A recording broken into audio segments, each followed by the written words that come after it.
What's going on, y'all? This is OBB, the Diecast News Guy, bringing you all with a classic diecast review. And this is actually a diecast I picked up from my good buddies at Race Collectibles. And just now I decided, hey, you know what? I had this car in the books for quite a while, and I said, you know what? It's a good time to review this because, heck, who doesn't like a good classic diecast on a favorite driver with a favorite team?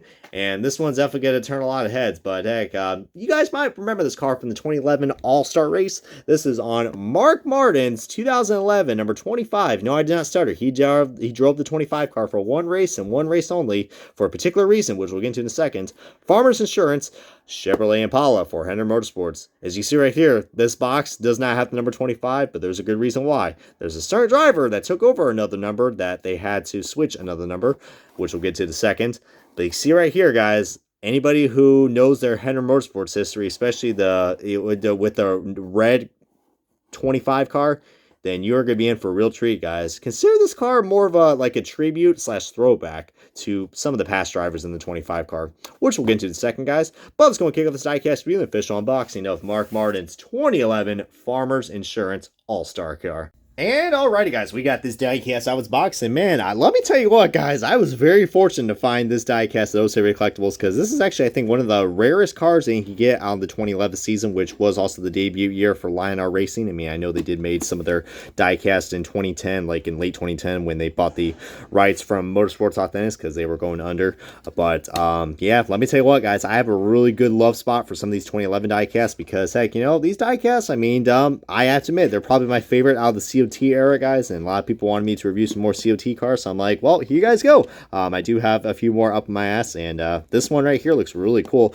I mean, I know it's a pretty basic car, but for anybody who doesn't know the rich history of the red number 25 Henry Motorsports car, oh boy, you're going to be in for this review, guys. But you guys probably wonder, okay, so we are aware that Mark Martin, you know, was driving the number 5 Henrik car at the time. And a lot of people are like, well, why was he driving the 25 car? Well, showing you guys right here, as I'm already going to show you guys side-by-side comparison of the why he is driving the 5 car, because a certain, you know, soon-to-be 7-time Cup Series champion, not at the time, but, you know, he was working his way up. But Jimmy Johnson actually took over the 5 car in promotion of Lowe's, I guess you could say, 5% off every day with, I guess, with the Lowe's card. So that's the main reason why. It was because of promotional sponsors. I know sometimes they do that with the All-Star races. I mean, they did it again with, like, in 2016, I think, with Kyle Busch, when he drove the 75 car for the 75th anniversary of the M&M's car. So yeah, I mean, that's pretty cool that they do that, guys. But a lot of people are like, all right, well, that's pretty cool. I mean, if you guys do have Mark Martin's number 5 Farmers car, it's usually like red, white, and blue with like a yellow number. But a lot of people are probably going to be like, all right, why is it just red with the white numbers? Well, there's a good, nice little history lesson about this 25 car. Now, I'm not going to be like a professor and make this shit boring and stuff like that, you know. I'm going to try to, you know, be as much as relatable as I can with these reviews, because, you know, I can go on and just talk about this, but, you know, at the end of the day, I don't have a storybook up my ass. But really cool, guys. We got the Farmers Insurance logo right there. Yeah, I thought that was pretty cool, and I think Mark Martin actually had a decent run in this car. I think he finished somewhere in the top 10, if I'm not mistaken, at this year's All-Star, at not this year's, I mean, oh lord, can we go back to Charlotte for the All-Star race? I wish we could, but for the 2011 All-Star race, which I know pretty in particular, because heck, there's a certain guy who won that All-Star race, and I'm looking at that guy right there. Carl, please come back, Carl. We miss you. But anyways, getting back to the diecast, as I got so distracted. Sorry, my inner Carl Edwards ignomisms were catching off. As look at me, I'm already making up words as we're going on to this review, so you know shit's about to get good. But for real, guys, if you guys love red paint schemes, this one looks really cool, but there's nothing too crazy. It's just a red car with, you know, some white accents to it. I mean, I like how they even colored half the side skirts white. It just really kind of gives this car a little more pizzazz to it. But the red number 25 car, guys, I mean, you know, Rick Hendrick actually has had a lot of good success in this car, guys. Making its I mean, of course, you know, there are 2 drivers when it comes to mind who actually made a lot of success in this 25 car, and that is the great Tim Richmond and Ken Schrader. What was it? When Tim Richmond first joined in the Winston Cup Series back, I think, what was it, 86? I kid you not. I mean, this guy probably had a shot of winning the Winston, guys. I mean, he did, you know, he had a shot of winning the Winston in his first year. Finishing 3rd in the standings, and he got, what was it, like, I think, like, in the span of just that 1 year, I think, what, like, I would say, like, actually in the span of 2 years, actually, when he drove that 25 car, 9 wins. 9 freaking wins, which was just insane, dude. Absolutely insane for a legend like Tim Richmond. Of course, he did not drive, the 25 car full time in 1987. That went on to, Rick Hendrick, for like one race or so. But then we go on to, Ken Strader, who drove this car for quite a while, and he had a lot of success in this car, guys. I mean, grabbing like 4 wins. So Ken Strader is pretty much well known. I mean, you think of that 25 Folgers car, and then we get onto that 25 Budweiser car. That's when shit gets real, guys. That's when Ken Strader just said, hey, the Folgers car was cool, but heck, that Budweiser car really came to life and just absolutely just he did a pretty damn good job, guys. That's what kind of made Caden Strader kind of famous, in the NASCAR circuit. But then I think so he ran that car all the way from like 1988 all the way till 1996. And then after that, they kind of had like a rebuilding year, guys, in 97, where they had like a different variety of drivers. And I think I used to have a die cast of the 25 Budweiser car. I think it was like Wally Dollenbach Jr.'s car. I was like, man, that's a name I haven't heard in a while. Remember Wally's World? But they mixed up a lot of guys. They had Jack Sprague, who also was the driver of the 25 car in the 1995 debut year for the Craftsman Truck Series. They had a 25 Budweiser car of that as well. Well, truck, but you know what I mean.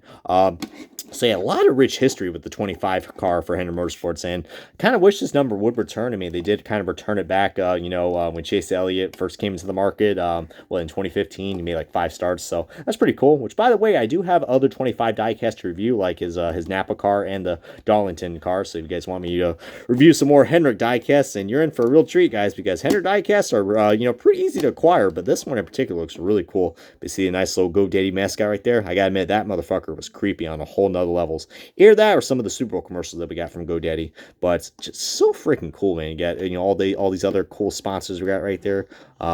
Hendrick Motorsports right there. I think it's actually a throwback logo or something, which looks pretty cool. We got GoDaddy. We got farmers. We are farmers. Bum, bum, bum, bum. Which actually, it kind of makes sense that this car is actually red, because when you think of Farmers Insurance, you think Jake from State Farm. So he's wearing that red that red shirt. So already, we're talking about new or old Jake Farm. Jake Farm. Oh lordy, I feel like that'd be like a bad sitcom, like On Board with Jake Farm. But oh lordy. But yeah, the 25 car, man. I mean, feel free to comment below which 25 car has been your favorite in its rich history for NASCAR. I mean, it's not really been considered a full-time car. It's kind of been like, I don't know, like that filler car that they used for Hendrick. But back in those early days, man, that 25 car was no joke. But that was really cool, guys. I'm glad that Hendrick Motorsports kind of did something with that, like.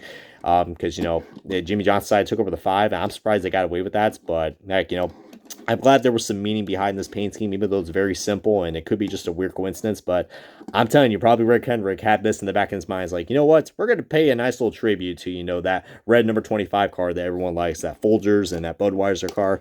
This is probably what it is. I would love to see a throwback of, this car probably pretty soon, or at least bring back Budweiser. I mean, I know Busch Light, it kind of, has acquisitions for that now. But my God, I would kill to have a Budweiser throwback. That'd be really cool. Of this car for a Hendrick Motorsports driver. But yeah, I mean, you see right there, I absolutely love the 2011 diecast. These are my favorite diecasts, I think, from the line-out era. Just because there's so much nostalgia, and plus 2011 was such an amazing year. It's not even funny. I mean, of course, we could have had better outcomes with how the championship was. I mean, but it was such an amazing season. It's not even funny. But yeah, this is going to be a wrap up of a very short diecast review. But I hope you guys enjoyed this diecast review of Mark Martin's 2011 Farmers Insurance All Star Chevrolet Camaro, or not Chevrolet Camaro. Let's look at this, Brian. This is an Impala. You need to know your car stats, Brian. That is an Impala. Can't you read? That says Impala. Does that look like Camaro? Clearly not, dipshit. But that is, Mark Martin's 2011 Farmers Insurance All-Star Chevrolet Impala Hendrick Motorsports. Key on, like, subscribe, and it's been OBB. Hope you guys enjoyed this video, and appreciate you guys for the love of these diecast reviews. Really means a lot to me, and till we meet again, I'll see y'all guys next time on another review, and so long for now, everyone.